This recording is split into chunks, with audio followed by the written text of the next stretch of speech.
Hi guys, this is Luke Hill from KitGuru, and this is a quick overview and unboxing of the Asus ROG STRIX GTX 1080 Advanced Gaming Aura RGB Edition. Whoever makes these names is clearly getting paid by the verb, because the buzzwords in this are phenomenal. I think I need to sit down after pronouncing all that, but anyway, let's move on. So you can see it comes in some nice packaging, which is fantastic. See, so this is a 650 or 660 pound card, depending on where you purchase it from.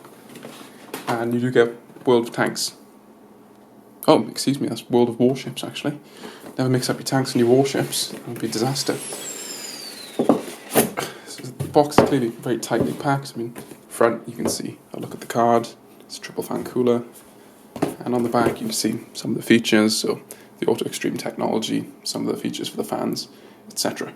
So let's move on.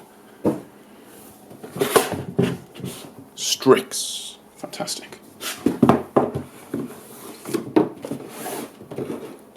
So first up, we've got the accessory packaging. Get that into focus. And in here we've got driver CD, just throw it in the bin. Here's a code that you can use to redeem your World of Warships game, which I'm sure everybody will be thrilled to use.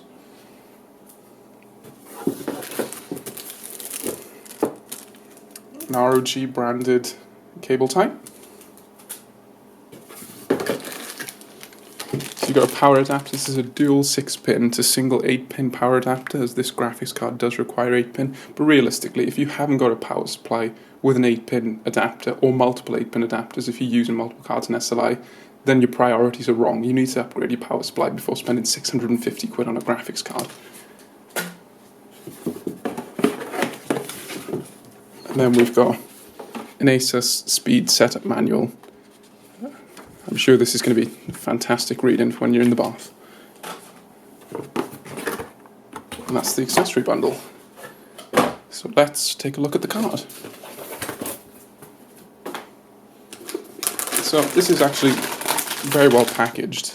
I mean, you can see it's got a specific position in foam, so I don't think you're going to get any damage, to be honest, which is a good thing.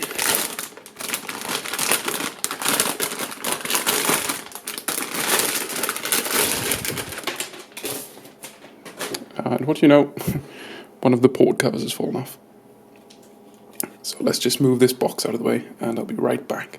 So this is it, the beast, and from now on I'm going to call it the A8G GTX 1080, because that's how Asus defines it. So the A for advanced, 8 GB, and G for gaming. So this is different actually to Asus's ROG STRIX OC model, so the A8G model, which I know a lot of you guys have been trying to purchase, but is in quite limited supply and is quite expensive because of the limited supply.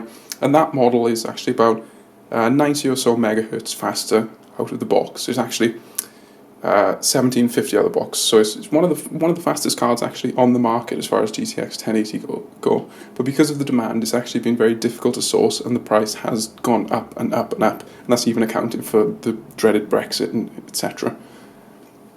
So this Asus are marketing this as a slightly cheaper model, which is, as I said, 90 megahertz slower out of the box. But realistically, that perhaps isn't going to make much of a difference, especially if you're going to be overclocking your card afterwards.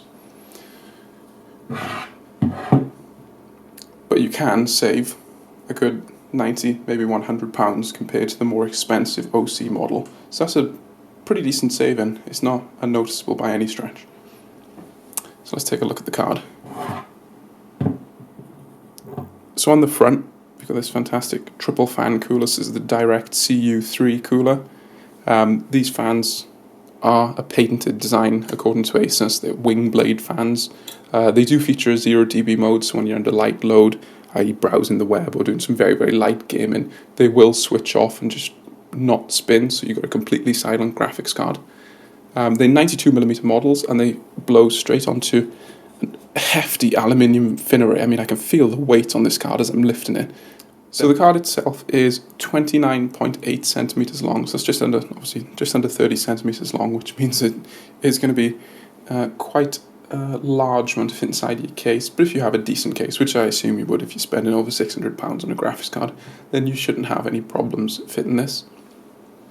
You've got some nice branding on the side, so you can see some STRIX branding and some ROG Republic of Gamers branding, and this does actually light up, and so does a lot of the card, hence the Aura name. And on the back we see a very, very nice back plate, and this actually gives the card a good amount of rigidity. Very, very good look. And it does actually help cooling, as we've seen with these high-powered boards. The backplate can help spread the thermal energy across a larger surface area when it's coming out the back of the PCB away from the GPU, rather than have a hot spot right behind the GPU. And our thermal imaging on the full review on the KitGuru website will show that. So again, some LED lighting. And this is Aura compatible, so if you've got a fancy Asus Aura motherboard, you can tune this in with your Windows software to make sure all the LEDs and the lighting and the colours synchronize together, which is a really good feature actually. So for power, you've got a 6-pin plus an 8-pin, so Asus adds another 6-pin on top of the standard 8-pin for a GTX 1080, and this should help with just delivering a bit smoother power and extra power if you really are pushing the clocks. It's not necessary, but it may help if you're really, really pushing the overclocks. So over onto the left, we have the two SLI fingers, and moving around to the back. Now we've got an interesting display layout, and this actually is switched slightly from NVIDIA's reference display layout. So we've got the DVI-D, so this is dual link, it's DVI-D, which means it's digital only, so it's no VGA, and as I said, realistically, if you're spending this much money on a graphics card, you probably aren't going to be using a VGA monitor. So you've got your two DisplayPort 1.4s, and they are 4K 60 capable. They can actually go higher when the displays are ready, i.e. 8K displays. And you've got two HDMI 2.0 ports, so again they're 4K 60 ready. And the reason there's two HDMI 2.0 ports is one for your TV or your fancy 4K monitor, and one for your VR headset, i.e. HTC Vive or Oculus Rift. So this is ideal because one port might leave you limited and you might have to switch between TV and VR headset. Two, fantastic, you can pass it through to the front of your case, you can plug it in directly, which gives you flexibility. And of course, topping off the rear is a slight bit of grille that realistically isn't really going to do anything, because as we can see with the heatsink, the air is going to come out the side largely. So moving back onto the topic of the heatsink, I'll show you a quick video of me undoing the screws on the cooler and just detaching the cooler. So it uses a number of heat pipes, so they're flat heat pipes, copper base, and they are touching the base directly, although as you can see, not all of them make ideal contact with the base, so you are going to rely on some cooling moving between the heat pipes rather than directly from the GPU die up to the heat pipes. So good attention has been paid to cooling of the memory, which is actually very good to see. So there's a plate on there, which is, as I said, very good to see. There's no harm in doing it, and keeping your memory cool might aid the longevity of your card. And again, good cooling and attention has been paid to the 8+2 power delivery system. So Asus puts a specific block and pad to cool the MOSFETs, and this is important because you could be shifting a lot of power through those MOSFETs, so they will heat up. And the components are laid on the PCB, and the card itself is actually fully manufactured using Asus's Auto Extreme technology, which I know they're very proud of. So this is an entirely automated production line, which is one of the first for the GPU vendors, and it, in theory, reduces the likelihood of faults that could occur via human error because you're using machines rather than humans. So just some specs for the card. It's clocked at 1809 MHz boost, although we actually observed it going as high as 1911 MHz when we were playing games, and that's really very high. That's a good frequency for a GTX 1080. There is a specific mode that you can use, so there's a separate gaming mode which takes the boost clock up to 1835 MHz, but you need to install the Asus GPU Tweak 2 software and specifically enable that. So it's not the default out of the box mode, but it is supported. So as with all GTX 1080s, there's 8 gigs of GDDR5X memory, and that's clocked at the reference frequency, i.e. 10,010 MHz effective, and it's on the 256-bit interface. The clock speeds at 1809 MHz boost, they are a bit higher than the reference GTX 1080, which boosts to around 1734 MHz, so at about 70 or so MHz higher.